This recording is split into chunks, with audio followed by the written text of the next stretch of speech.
Regrouper en un seul lieu des professionnels de la santé capables de prendre en charge les patients durant les heures de fermeture des cabinets médicaux de ville.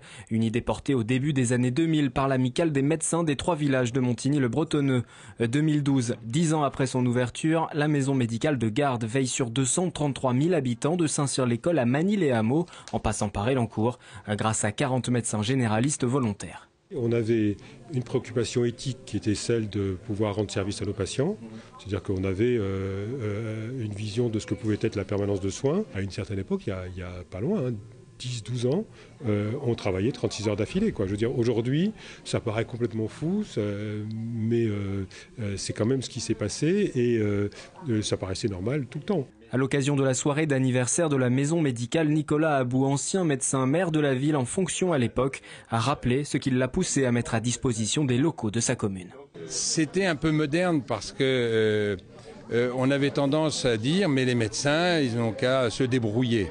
Non, la santé publique, ça relève des politiques.